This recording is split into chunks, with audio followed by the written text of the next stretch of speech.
नमस्कार दोस्तों, मैं विशाल छिकारा आपका अपने यूट्यूब चैनल मैथ्स विद विशाल छिकारा पे स्वागत करता हूं। तो जैसे कि आज 26 अप्रैल 2021 है, तो आज देखेंगे कि आज ऐसा कौन सा खास दिन है, आज क्या बनाया जाता है, उसके बारे में हम बात करेंगे। सबसे पहले हम बात कर लेते हैं अनअकैडमी के ऑफ़र के बारे में। काफ़ी अच्छा अनअकैडमी की तरफ से ऑफ़र चल रहा है, इसके बारे में हम बात कर लेते हैं, ठीक है। ऑफर क्या है? ऑफर है कि अगर आप 1 साल का सब्सक्रिप्शन लेते हो तो इसमें आपको 2 महीने का एक्स्ट्रा सब्सक्रिप्शन मिल रहा है, ठीक है?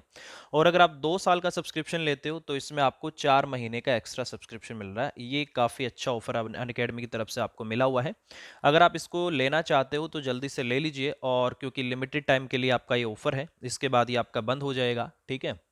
और इसके लिए अगर आपको ये लेना है तो आपको एक रेफरल कोड लगाना पड़ेगा। रेफरल कोड है आपका VISHAL विशाल मैक्स। इस रेफरल कोड के साथ आप सब्सक्रिप्शन ले सकते हो, ठीक है। ये मेरा रेफरल कोड है विशाल मैक्स। अगर ये सब्सक्रिप्शन आपको लेना है 1 साल के लिए 2 महीने एक्स्ट्रा, 2 साल के लिए 4 महीने एक्स्ट्रा, तो आप मेरे रेफरल कोड का यूज़ कर सकते हो। इसके अलावा एक स्कीम और अनअकैडमी की तरफ से चलती रहती है, वो उसके बारे में हम बात करेंगे। ये है आपका India's biggest free scholarship test है, एसएससी एग्जाम के लिए है। इसमें बेसिकली क्या होता है कि ये आपका एक स्कॉलरशिप पूल है, 1 करोड़ रुपए का ये आपका है। और इसमें जब आप टेस्ट देते हो तो इसमें क्या होता है कि आपकी ऑनलाइन टेस्ट होती है, ठीक है।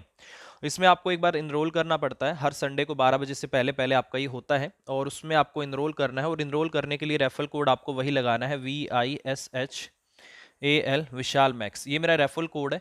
इनरोल करने के लिए आपको यही रेफरल कोड लगाना है, और ये आपका लाइव टेस्ट होगा, बट रजिस्ट्रेशन आपको 12 बजे से पहले पहले करना पड़ेगा। बाद में करोगे तो फिर आपका नहीं बात बनेगी, ठीक है। इस चीज़ को याद रखना, 12 बजे से पहले पहले आपको रजिस्ट्रेशन करना है, ठीक है। तो ये तो हमने इसके बारे में बात कर ली। अब हम बात करते हैं कि आज 26 तारीख है, आज ऐसा कौन सा खास दिन है और आज के दिन क्यों मनाया जाता है, और क्या क्या इसके बारे में हमें पढ़ना है वो देख लीजिए, ठीक है। आज है आपका वर्ल्ड इंटेलेक्चुअल प्रॉपर्टी डे, विश्व बौद्धिक संपदा दिवस, जो कि बनाया गया है, मतलब हर साल बनाया जाता है 26 अप्रैल को। आज है आपका 26 अप्रैल 2021, ठीक है। ये बनाया जाएगा आज। इसके बारे में क्या है, इसकी जो थीम होती है, पूछा जाता है, देखो क्वेश्चन जो ज्यादा आते हैं थीम से पूछ लिया जाता है कि इसकी थीम क्या है। इसकी थीम है आपकी IP and SMEs taking your ideas to market. ये अब की बार की क्या है, इसकी थीम है 2021 वाले की, जो कि आज है। ये इसकी आपकी क्या है, थीम है, ठीक है। World intellectual property day 26 April 2021, और इसकी जो थीम है IP and SMEs taking your ideas to market, ठीक है। अब बात करते हैं ये है क्या, क्यों ये बनाया जाता है, कौन इसको बनाता है, ये चीज क्या है, ठीक है। ये देखो भाई, वर्ल्ड इंटेलेक्चुअल प्रॉपर्टी ऑर्गेनाइजेशन, पहले इस ऑर्गेनाइजेशन के बारे में बात करते हैं, क्योंकि यही सारा इसको कंडक्ट करती है, यही सारा इसको कंट्रोल करती है, इन्हीं ने इसकी शुरुआत की है, तो इसके बारे में हम पढ़ते हैं। ये एक ऐसी संस्था है, इस संस्था की जो स्थापना है 14 जुलाई 1967 में की गई थी। इस एजेंसी का जो हेड क्वार्टर है वो आपका कहां पर है, जिनेवा स्विट्जरलैंड में। अगर आपसे कोई पूछ लेता है, इसको ये भी लिख दिया जाता है विपो, ये वाला, अगर पेपर में अगर ऐसे आ जाता है तो इसकी आपसे जो फुल फॉर्म होती है वो भी पूछ लिया जाता है कि विपो क्या है। विपो है आपका वर्ल्ड इंटेलेक्चुअल प्रॉपर्टी ऑर्गेनाइजेशन, ठीक है। इसकी शुरुआत हुई थी 14 जुलाई 1967 को। हेडक्वार्टर कहाँ है आपका, हेडक्वार्टर है आपका जिनेवा स्विट्जरलैंड में। राष्ट्र की, देखो संयुक्त राष्ट्र की जो 15 विशिष्ट एजेंसियों में से ये शामिल है। यह संयुक्त राष्ट्र की सबसे पुरानी एजेंसी में से एक है, ठीक है।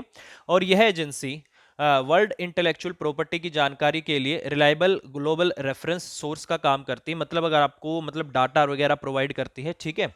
यूं भी कह सकते हैं कि यह एजेंसी इंटेलेक्चुअल प्रॉपर्टी की जानकारी का एक मुख्य स्रोत है। भारत भी वर्ल्ड इंटेलेक्चुअल प्रॉपर्टी विपो का एक सदस्य है। 1975 में भारत इसका क्या बना था, सदस्य बना था। तो ये सारी चीजें आपको इसके बारे में पता होनी चाहिए, कौन इसको करता है, कौन इसको कंट्रोल करता है, किसका ये सदस्य है, कब इसकी स्थापना हुई थी, इसका हेडक्वार्टर कहाँ पर है, ये चीजें आपको पता होनी चाहिए।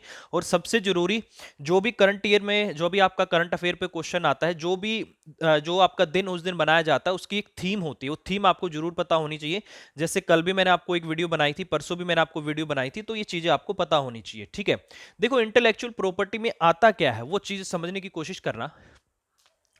इंटेलेक्चुअल प्रॉपर्टी का मतलब है कि किसी आदमी या किसी संस्था के द्वारा बनाया गया कोई भी साहित्यिक कृत है, मतलब ठीक समझ रहे हो, कोई खोज की हो उसने, कोई उसने प्रतीक बनाया हो, मतलब कोई प्रतीक बना दिया, जैसे कोई डिजाइन बना दिया, मैं बोल सकता हूँ जैसे एडिडास का लोगो है, रिबॉक का लोगो है, मिंत्रा का लोगो है, मिंत्रा के लोगो पे पीछे काफी वो भी हुआ था, उसको थोड़ा बहुत चेंज भी किया गया है, ठीक है।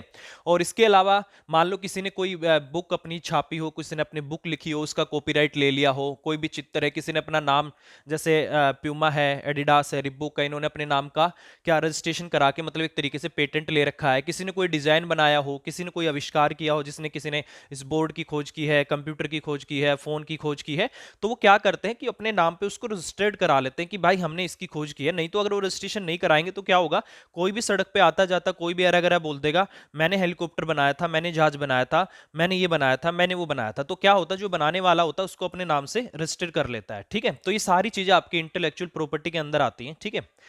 देखो, जैसे कोई भी व्यक्ति है जिसके व्यक्ति है किसी भौतिक चीज का मालिक होता है, जैसे कोई आदमी, मैं इसका मालिक हूं, ठीक है, मेरे नाम पे इसका बिल है, कार है, घर है, या कोई भी है मतलब जो उसके नाम पे है, तो उसका भौतिक मालिक हो जाता है, ठीक है। तो जैसे कि गाड़ी घर जमीन का हो गया, इसी तरीके से कोई संस्था है, किसी भी संस्था का बौद्धिक संपदा का भी मालिक हो सकता है। इसके लिए बौद्धिक संपदा अधिकार बनाया गया है, ठीक है, ताकि वो बोल सके, जैसे मैं बोलूं बीकानेर, बीकानेर है आपका, हल्दीराम है आपके, मैकडोनल्ड है, केएफसी है, उन्होंने उस नाम को अपने नाम पे पेटेंट करा रखा है, कोई और व्यक्ति उसी नाम से अपना बिजनेस शुरू नहीं कर सकता है, ठीक है।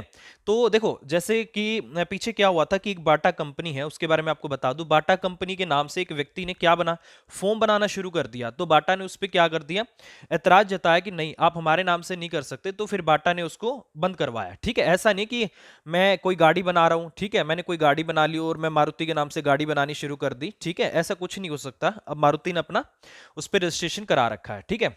जैसे कोई व्यक्ति या संस्था किसी भौतिक धन पर अपना हक साबित कर सकती है, उसी प्रकार से यह अधिकार भी बौद्धिक संपदा का अधिकार देती है कि कोई भी व्यक्ति या संस्था अपने बौद्धिक संपदा का उपयोग का नियंत्रण करके उसे अपना बौद्धिक धन बना सकती है। बौद्धिक संपदा के अधिकार के कारण ही लोग नई खोज इनोवेशन के लिए उत्साहित रहते हैं, ठीक है। जैसे मैं बोलूं अन अकेडमी, मैं अन अकेडमी की बात कर रहा हूं, देखो यहां पर अन अकेडमी लिखा हुआ है, अन अकेडमी ने क्या करा रखा होगा कि इसका अपना पेटेंट ले रखा होगा, और ये अपना ट्रेडमार्क, ये वाला ये ट्रेडमार्क ले रखा होगा, कोई इसको यूज नहीं कर सकता, कोई और भी मतलब अन अकेडमी के नाम से कोई ऑनलाइन एजुकेशन फॉर्म स्टार्ट नहीं कर सकता, ठीक है। तो अपना रजिस्ट्रेशन कर लेते हैं, इस नाम का पेटेंट ले लेते हैं। जैसे कोई भी बुक है, जैसे कोई राइटर है, चेतन भगत को ले लेते हैं, ठीक है, उनकी एक बुक आई थी हाफ गर्लफ्रेंड, तो उन्होंने वो बुक छापी है, मतलब लिखी है, वो किसी पब्लिशर को छापने के लिए दी होगी, अब वो उसको आगे उसकी कॉपी बना के बेच रहा है। जब तक आपके चेतन भगत उसको कॉपीराइट नहीं दे देते हैं कि आप इस बुक को छापिए, इसको बेचिए, ठीक है, कोई पब्लिशर उस बुक को छाप के बेच नहीं सकता है, उस पब्लिशर को उनसे कॉपीराइट लेना पड़ेगा, कॉपीराइट के बदले में कोई फीस वगैरह जो भी वो चार्ज करते हैं वो उनको देनी पड़ेगी, तभी वो बुक उस छाप को बेच सकता है, ऐसा कुछ भी नहीं है। और वो भी देखो, ऐसा नहीं है कि उन्होंने बोला हम आपकी बुक छापेंगे, वो उनसे पूछे मतलब बोलेगा कि हम इतनी बुक छापेंगे तो इतनी ही छापेगा, ऐसा नहीं कि 1,000 की बात करके उसने 50,000 बुक छाप के बेच दी, ऐसा भी नहीं कर सकते हैं, ठीक है। तो वो आपको कॉपीराइट देना पड़ेगा राइटर को, तब जाके वो छापेगा। उसी तरीके से कोई भी मतलब जैसे कि बीकानेर वगैरह, केएफसी, मैकडोनल्ड, ऐसा नहीं कोई इनके नाम से उठा के फ्रेंचाइजी किसी ने खोल दिया, जब तक वो कंपनी से फ्रेंचाइजी नहीं ले सकता वो उस नाम से स्टार्ट नहीं कर सकता है। अगर कोई कर भी लेता है तो कंपनी उस पर केस करके उसको बंद करवा सकती है, ठीक है। तो इस तरीके से आपका होता है, ठीक है, चलो जी। और इसी वजह से ये आपको सारी बातें कर ली, और इसी से क्या होता है, जब लोगों को ये पता रहता है कि मैं जो इनोवेशन करूंगा वो मेरे नाम से ही चलेंगी, तो वो नई नई इनोवेशन करते हैं, ठीक है। इसी तरीके से राइटर होते हैं, वो नई नई बुक लिखते रहते हैं, जब उनको ये पता है ये बुक उनके नाम से बिकने वाली है, ठीक है। तो ये सारी चीजें बहुत जरूरी होती हैं, नहीं तो चोरी चकारी तो चलती रहेगी, ठीक है। देखो भाई, सबसे पहले विपो के सामान्य जानकारी, विपो का पूरा नाम आपको ये इंपॉर्टेंट है, पेपर में आ सकता है भाई, ठीक है। इसके अलावा ये संयुक्त राष्ट्र की सबसे पुरानी एजेंसी में से एक है, इसका गठन 1967 में रचनात्मक गतिविधियों को प्रोत्साहित करने, आवश्यक बौद्धिक संपदा संरक्षण को बढ़ावा देने के लिए किया गया था।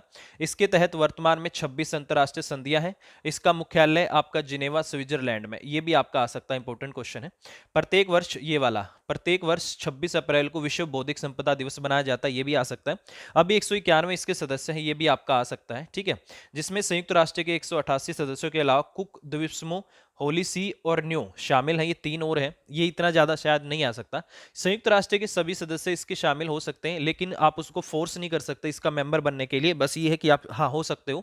फिलिस्तान को इसमें स्थायी पर्यवेक्षक का दर्जा मिला हुआ है, ठीक है। और भारत इसका सदस्य कब बना था, 1975 में, ये भी आपका इंपॉर्टेंट क्वेश्चन है कि विपो का सदस्य है कि नहीं है, और ये विपो किसका अंग है ये भी आपको पता होना चाहिए, ठीक है। संयुक्त राष्ट्र संघ का ये अंग है, ठीक है, चलो जी। देखो बौद्धिक संपदा के बारे में देखो, आप इससे ही पता लगा सकते हो। बौद्धिक मतलब बुद्धि से रिलेटेड, किसी आदमी की बुद्धि से रिलेटेड जो उसकी नई खोज होती है उसी को उसकी बौद्धिक संपदा बोल दिया जाता है। ठीक है, जैसे संपत्ति की ऐसी श्रेणी बौद्धिक संपदा कहलाती है जिसमें मानव बुद्धि से निर्मित ऐसी रचनाएं शामिल होती हैं जिन्हें छूकर महसूस नहीं किया जा सकता है। इसमें मुख्य रूप से आपका कॉपीराइट है, पेटेंट है, ट्रेडमार्क शामिल होते हैं। इसके अलावा ट्रेड सीक्रेट्स हैं, ठीक है, व्यापार से रिलेटेड जितनी भी सीक्रेट्स होते हुए इसमें है। प्रचार अधिकार है, नैतिक अधिकार है, अनुचित प्रतिस्पर्धा के खिलाफ अधिकार है, ये इसमें आपके क्या है, सारे शामिल होते हैं। ठीक है, तो इसके बारे में इतना आपको पता बस काफ़ी है वैसे तो। 26 अप्रैल की तारीख की काफ़ी मतलब महत्वपूर्ण और भी है। इसमें क्या हुआ था कि भारतीय गणितज्ञ रामानुजन का, भारतीय के जो गणितज्ञ हुए थे रामानुजन, उनका जो निधन हुआ था इसी दिन हुआ था। रूस में चेरनोबिल परमाणु हादसा शामिल, ये भी इसी दिन हुआ था।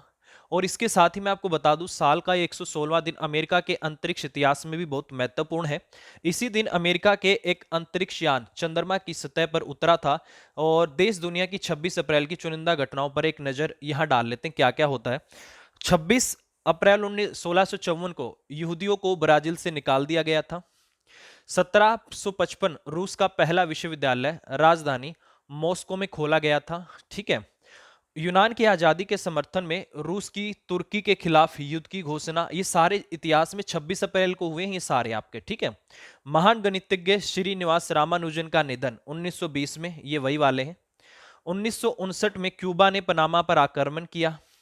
1962 पहली बार एक अमेरिकी अंतरिक्ष यान चांद की सतह को छुआ था, इससे भी पूछा जा सकता है, ये भी इंपॉर्टेंट क्वेश्चन है इतिहास के उससे कि ये कब हुआ था। ठीक है, 1974 माल्टा ने संविधान अंगीकार किया था, मतलब संविधान को अपनाया था, ये भी आपका हो सकता है। 1975 को 26 अप्रैल 1975 सिक्किम भारत का 22वां राज्य बना था, ये वाला भी आपका इंपॉर्टेंट पॉइंट हो सकता है। सिक्किम से रिलेटेड अगर आपसे क्वेश्चन पूछ ले कि ये कब बना था, तो 26 अप्रैल 1975 को कौन सा राज्य बना था, 22वां राज्य बना था, ये भी आपसे पूछा जा सकता है। ठीक है, चलो जी आगे। इसके अलावा भाई चेरनोबिल में परमाणु हादसा हुआ, उस वक्त चेरनोबिल जो अब यूक्रेन में है, सोवियत रूस का हिस्सा था। 26 अप्रैल को बौद्धिक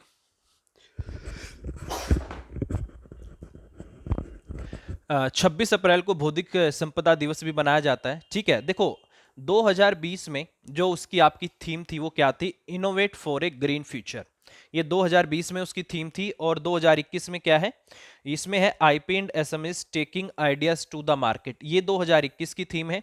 और वो वाली जो थीम थी आपकी किसकी थी, 2020 में आपकी ये थीम रही थी इसकी। ठीक है, तो ये अगर आपसे पिछली बार वाली भी पूछ लेता है तो ये वाली हो जाएगी आपकी।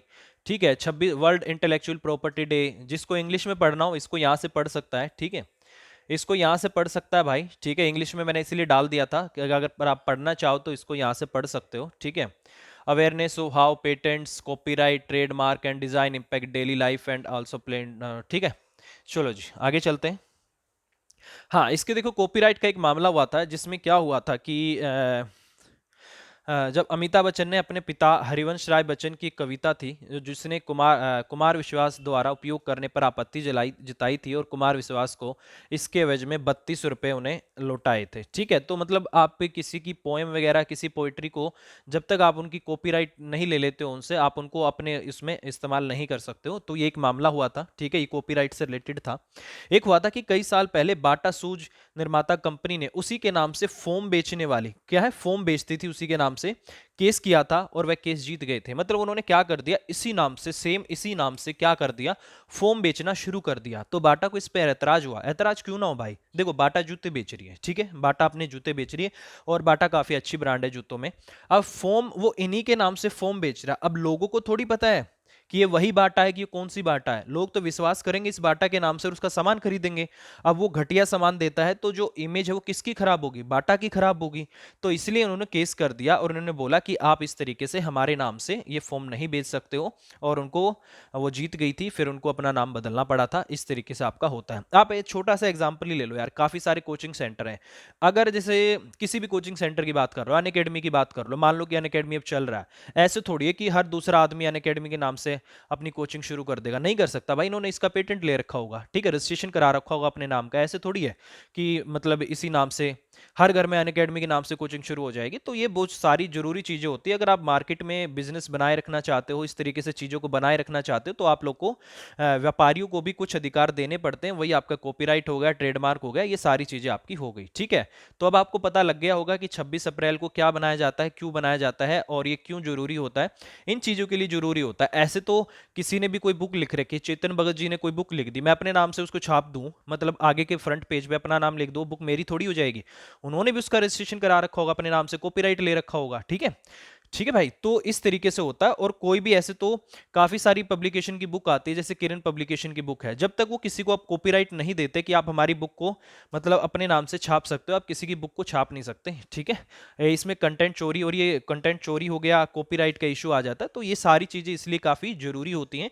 तो यही सबसे जरूरी था, आपको इसके बारे में पता होना चाहिए। World intellectual property day 26 April 2021, taking your ideas to the market, ये बहुत जरूरी है। और करंट का भी क्वेश्चन बनता है, और जैसे कि मैंने शुरुआत की थी डेली बताने की कि आज कौन सा दिन है, आज क्यों मनाते हैं, तो उस पे भी हमने इसको कर लिया है। ठीक है भाई? तो अभी के लिए इतना ही, और इसी तरीके से जुड़े रहिए। डेली एक वीडियो मैं आपको बताता रहूंगा, उस दिन के बारे में सारी चीजें मैं आपको बताता रहूंगा, क्यों, क्या है, कैसे हैं, वो हम देखते रहेंगे। ठीक है? तो bye bye, take care, thank you very much. Video को लाइक जरूर कर देना, शेयर जरूर कर देना, और चैनल को सब्सक्राइब नहीं किया है तो चैनल को सब्सक्राइब जरूर कर देना। ठीक है? Bye bye, take care, thank you very much, take care.